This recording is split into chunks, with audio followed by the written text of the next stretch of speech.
자, 이번에는요. 용인 물류센터 화재 건 좀 다뤄보겠습니다. 오늘 많은 기사들이 이렇게 얘기하고 있어요. 이거 왜 자꾸 반복되는가? 보세요. 이천 참사 석 달도 안 됐다.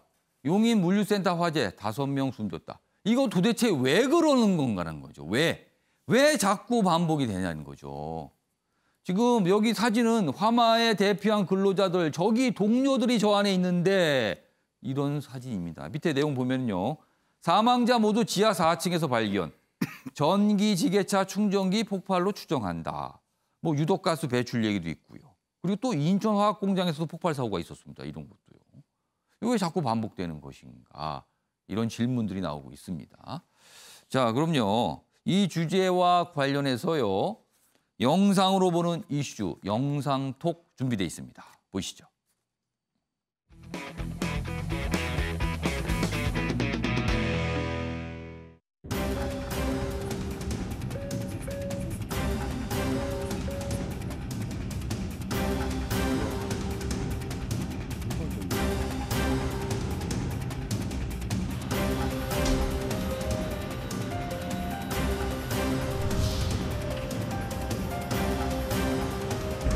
이상한 분이 야 불났어 터진다 라고 해가지고 나오는데 지하 4층에 일 때문에 모든 판넬 다 터져 나가면서 폭풍이 일었어요.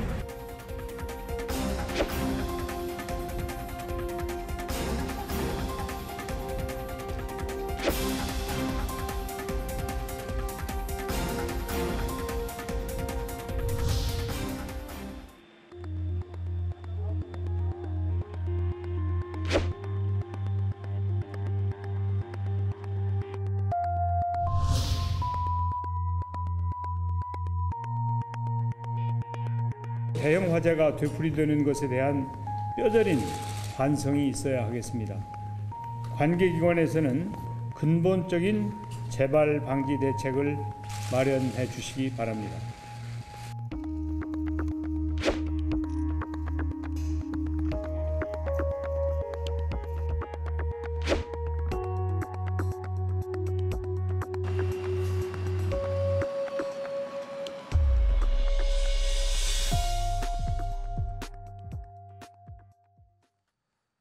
최진호 변호사, 뼈저린 반성을 한다 그랬잖아요. 몇 달 전입니다. 근데 또 나왔습니다.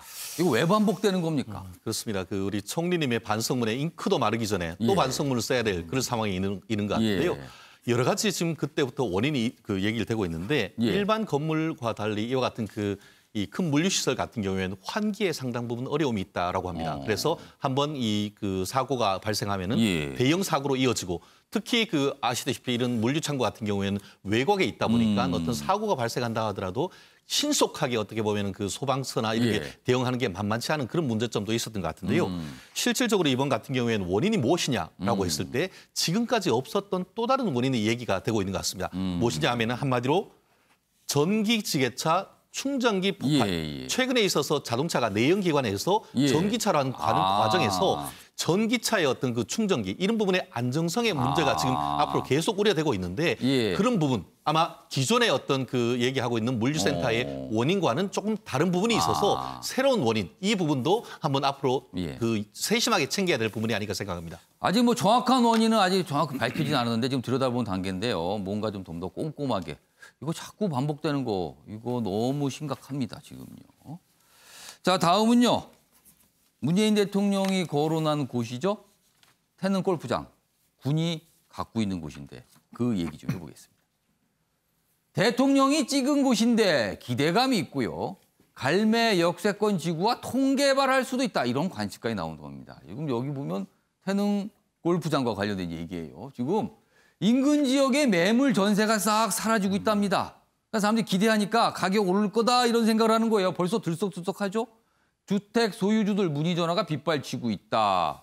그리고 뭐 여러 가지 공급 방안들이 거론되는데 국토부는 아직 검토 안 됐다. 그 시민단체들은요. 여기도 그린벨트인데 무슨 소리라는 겁니까? 또 이렇게 질문을 하고 있습니다. 다음 기사 보겠습니다.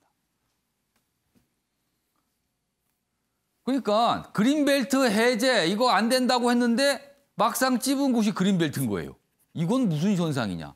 자, 그런데 그린벨트지만 강남 강북 균형 발전에 부합한다. 서울시 대능 골프장 딜레마에 빠져 있다. 어떤 또 취지를 살릴 수 있는 대목이 있다는 거죠. 마냥 거부하기는 어렵다. 타협할지 주목이다. 요겁니다. 조은갑 실장님, 여기도 그린벨트입니다. 이게 또 논란이군요, 지금요.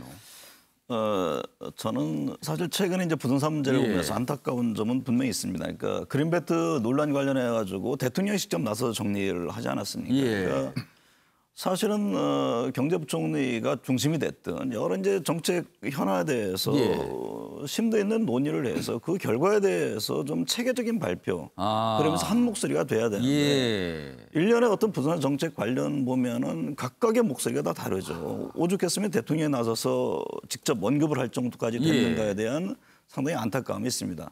그러나 결국에는 이제 공급의 문제가 중요하고 그 점을 간과하기 어렵기 때문에 저는 이제 군 골프장까지 나왔다고 보는데 뭐 환경론자 입장에서는 얘기를 할 수도 있겠습니다만 그렇다면 첫째 골프장이 과연 그린벨트 역할을 얼마나 할 수 있느냐라는 질문. 또는 또 더 중요한 것이 뭐냐면 지금 이 부동산 문제는 경제 문제를 떠나서 사회 정치 문제가 됐습니다. 이게 여러 가지 사실은 어떤 국가와 시민사회 암세포 형태처럼 굉장히 계급적 갈등과 충돌하는 요인이 되고 있거든요.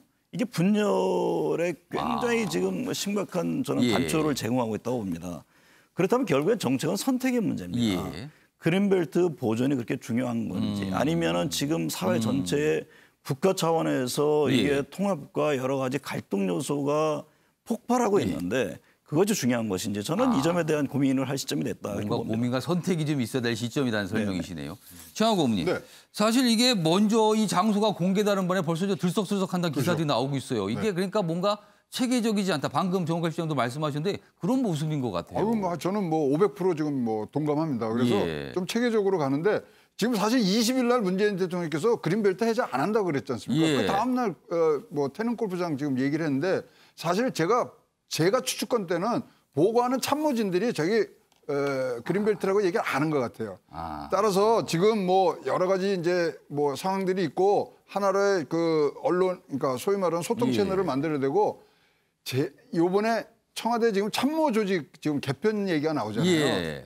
좀 좋은 분들이 특히 부동산을 바라볼 수 있는 그리고 지금 정은갑 실장께서 말씀하신 대로 전체적으로 봐야 되는 상황이거든요. 부동산으로 풀면 절대 안 풀립니다. 그래서 전체적으로 보는 그런 좋은 전문가들이 정확한 통계와 정확한 정보를 문재인 대통령에게 줘서 만들 수 있는 그런 토대를 바꾸는 조직 개편부터가 시작이라고 생각합니다.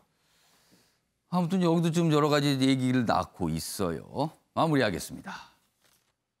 마스크가 필수가 된 지 6개월입니다. 이번엔 수도용품이 불티나게 팔리고 있답니다.